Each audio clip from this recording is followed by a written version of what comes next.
Friends, welcome back to my YouTube channel. आज का मेरा विषय latest update in the banking industry. और मैं आपका ध्यान ये पॉइंट मैंने यहाँ नोट किया है, इसकी तरफ आकर्षित करता हूँ। बैंक्स, फाइनेंशियल इंस्टीट्यूशंस, इंटरमीडियरीज, इन तीनों के रोल में एक बहुत बड़ा बदलाव, यानी उनके ऊपर एक बहुत बड़ी रिस्पॉन्सिबिलिटी आ रही है, और इस कारण मैंने ये वीडियो तैयार किया है। टाइटल है prevention of money laundering act 2002 के मेजर चेंजेस गवर्नमेंट ने डे बिफोर यस्टरडे बहुत मेजर चेंजेस किए हैं इसमें, particularly related to crypto trading platforms and non-profit organizations, जिनको कभी कभी अल्टरनेटिवली हम लोग NGOs भी कह देते हैं। तो चेंज क्या किया है, बहुत बड़ा बदलाव क्या किया है गवर्नमेंट ने कि ये दोनों crypto trading platforms and non profit organisations have been brought under PMLA 2002। अब उसके अंतर्गत आ जाने से हमारे इन ऑर्गेनाइजेशंस की रेस्पॉन्सिबिलिटीज क्या बढ़ जाती हैं, और चूंकि ये prevention of money laundering act है, तो मनी लॉन्ड्रिंग है क्या, ये क्वेश्चन मार्क मैंने यहाँ भी दिया है आपको एक। तो आपको स्पष्ट कर दूं, money laundering means illicit funds. Illicit funds जो आपने गलत तरीके से कमाए, उनको लीगल मनी में कन्वर्ट कर लेना in the garb of donations to the charitable institutions और नॉन प्रॉफिट ऑर्गेनाइजेशंस एटसेट्रा, ये मनी लॉन्ड्रिंग कहलाता है। Ill gotten money, illicit funds converted into legal money by any means is money laundering. तो इसको कैसे check किया जाए?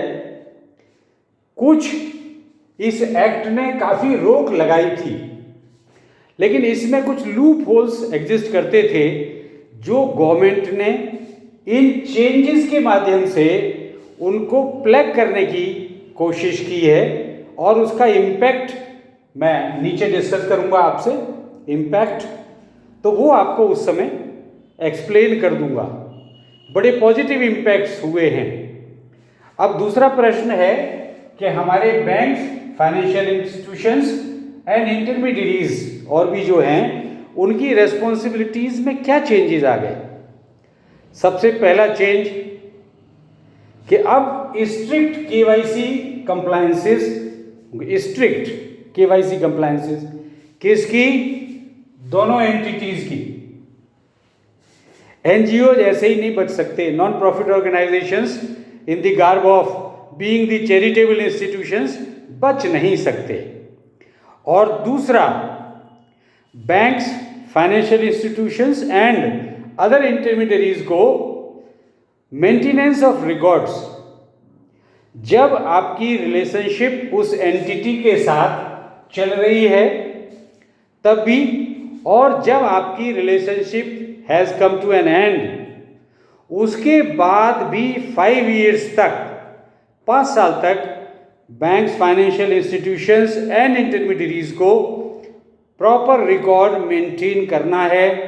और न केवल रिकॉर्ड मेंटेन करना है, बल्कि ये आपको शेयर भी करना हो सकता है, करना पड़ सकता है with the adjudicating authority under PMLA 2002। So banker friends, adjudicating authority under PMLA कौन है? वो है एनफोर्समेंट डायरेक्टरेट, आजकल तो बहुत चर्चा में है, ED। ED is the adjudicating authority under prevention of money laundering act 2002। तो उसके साथ कुछ इंफॉर्मेशन शेयर भी करनी पड़ सकती है, रिकॉर्ड भी शेयर करना पड़ सकता है, और ये इंटरमीडियरीज, फाइनेंशियल इंस्टीट्यूशंस और बैंक्स को करना है। इसके बाद में आता है आफ्टर मेंटेनेंस ऑफ रिकॉर्ड्स। आपकी ड्यूटी, आपका दायित्व, आपकी रेस्पॉन्सिबिलिटी यहीं खत्म नहीं हो जाती है। These institutions have to register all the details of these organizations, where they have to register it on दर्पण पोर्टल ऑफ नीति आयोग। नीति आयोग के दर्पण पोर्टल पर ये सारी डिटेल आपको रजिस्टर करनी है। किसको? Banks, financial institutions and intermediaries को।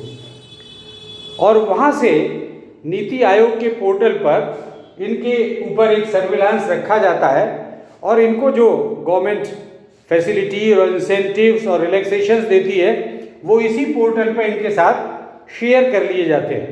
तो दर्पण portal is that of NITI Aayog. उस पर हमने ये करना है।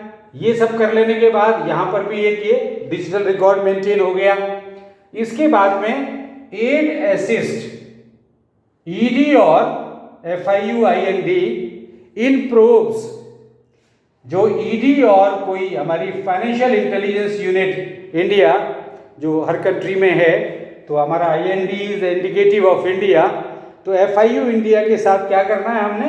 इन प्रोब्स में एड करना, असिस्ट करना है, उनको असिस्ट भी करना है। ये सब ड्यूटी किसकी है? इन्हीं तीनों इंस्टीट्यूशंस की, बैंक्स, FI एंड इंटरमीडियरीज की। अब इसका इम्पैक्ट क्या पड़ने वाला है? इम्पैक्ट, क्रिप्टो ट्रेडिंग प्लेटफॉर्म आ गए, तो क्रिप्टो एक्सचेंजेस में जो ट्रांजैक्शंस हो रहे हैं उनके लिए भी ये ड्यूटी बन गई। They have to maintain proper records of these transactions, of such transactions, because now you are under PMLA, so you have to maintain proper records।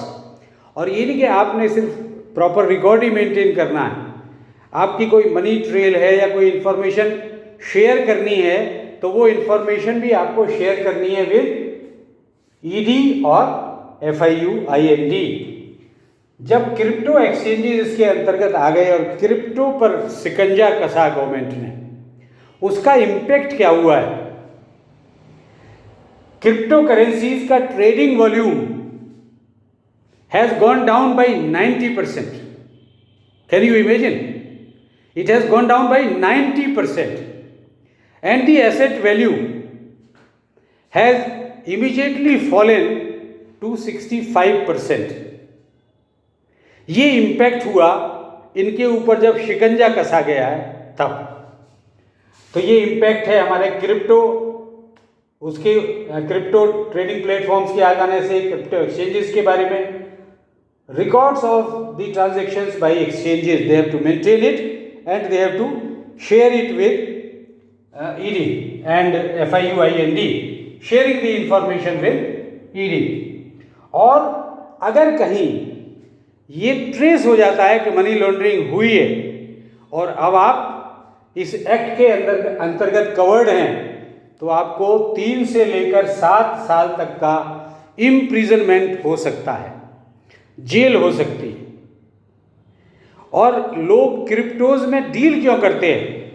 क्योंकि अभी तक क्रिप्टोज का सर्विलांस बहुत कम था, रेगुलेशन बड़े, लेसर रेगुलेशंस वो भी बहुत कम थे, और इसलिए वो फ्रीली वहाँ ट्रेड कर रहे थे, डील कर रहे थे, कोई डर भी नहीं था। और जब ये प्रावधान आ गया 3 से 7 साल की जेल हो सकती है और इल गॉटिन एसेट्स को अटैचमेंट किया जा सकता है, अटैचमेंट ऑफ एसेट्स, तो लोग डरेंगे और क्रिप्टोज की डीलिंग्स जो हैं, उनकी ट्रेडिंग, बाइंग एंड सेलिंग, उससे बचेंगे। तो क्या होगा?